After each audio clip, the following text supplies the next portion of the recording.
G'day, it's Andrew from Aussie Sapphire. Today we're just going to run through our 7-inch lapidary saw. We get these made by a company in Taiwan, have done for 3 or 4 years now, and we've sold hundreds and hundreds in the domestic market here, and they've been very popular and very robust. So we've got the saw out of the box. It's got a carry handle. You tip it upside down. There's a rip guide stored underneath. The power cord. Remove that out through the slot and then tip the machine over. You'll find the main saw area. This is the reservoir for water. There's an overflow here that to stop you overfilling the saw with water, so if you do overfill it, it will just run out there. Flange. So all you have to do when you get the saw is just remove, I might tip it up here so we can see, remove the nut off the flange. Now your saw will come with various extras, very good instruction book. 2 blades, it'll come with a very thick tile blade, so if you want to do some very rough cutting, that blade will last a long time, but it is very thick. So if you buy the saw with the extra blade, it will come with a 7-inch electroplated blade, 32 thou thick, so it's quite a thin blade, but still quite a tough blade that will cut much better. So just sit that on there, sit the flange on. It also comes with a spanner, so it's quite useful. I always suggest using a little bit of oil grease. We use anti-seize when we're fitting nuts onto saws or arbors because they do work in a very harsh environment. So just spin that on.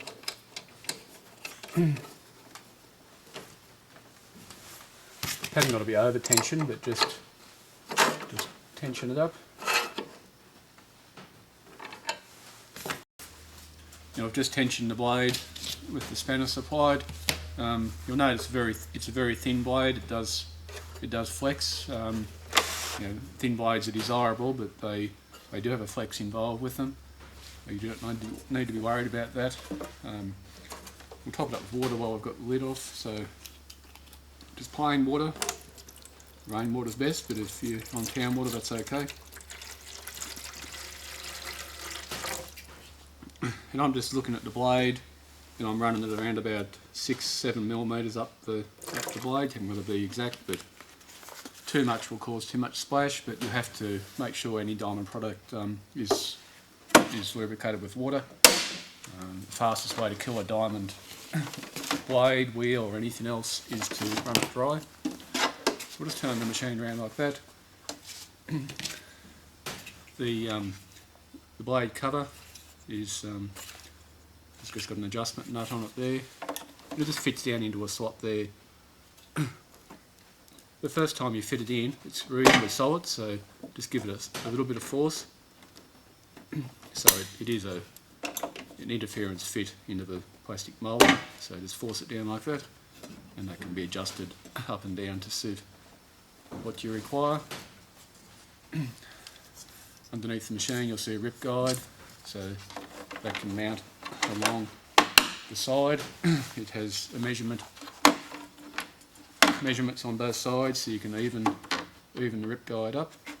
And also has an angle miter box there. If you are doing sheets of something you want to cut certain angles, you can set those angles are set on the miter box there, so that gives you a guide. So we'll just take that off just for now, we don't require that at the moment.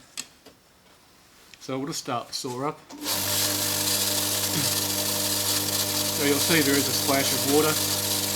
I often get asked the question, is it dry?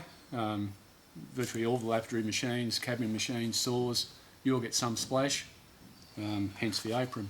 I always think about it like last Sunday I cooked sausages on a barbecue for the soccer club all day and didn't take my cooking apron and I got fat on me, so you know, it's just one of those things. If you're dealing with water, you will get some splash. So if you put too much water in, you'll get excessive splash, but that's around about right. And the water will save your blade. So we might just cut a little piece of corundum now, just to show you. Safety goggles, glasses are always a great idea. Your eyes are too precious to lose. And if you're cutting something brittle and it happens to fly off, you just don't want that to happen. So I'll start the machine up. This is a bit of synthetic corundum ruby, same hardness as the real thing. So we'll just cut into that. Just show you just light pressure.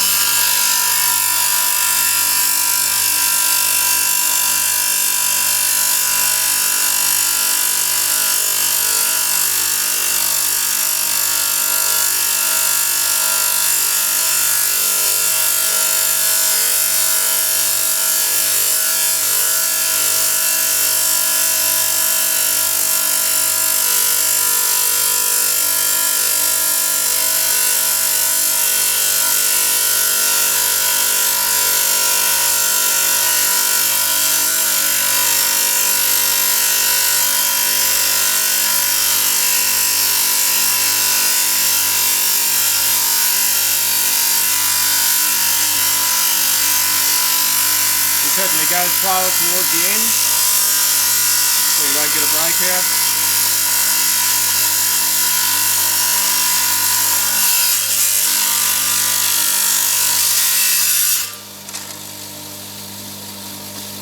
And turn the machine off to remove your piece of material. That's quite a large chunk of corundum, or ruby in this case. It's around about an inch long, 25 millimetres by about 15 millimetres deep, so it's quite a big cut. And as you can see, it didn't take very long. If you, I'm not sure if you could see in the video, but you can actually see the heat created at the point of cut. So don't force it too much. That's cut a very neat, nice cut on that particular piece of rough. Again, to cut another piece, we'll rip another piece off if you like.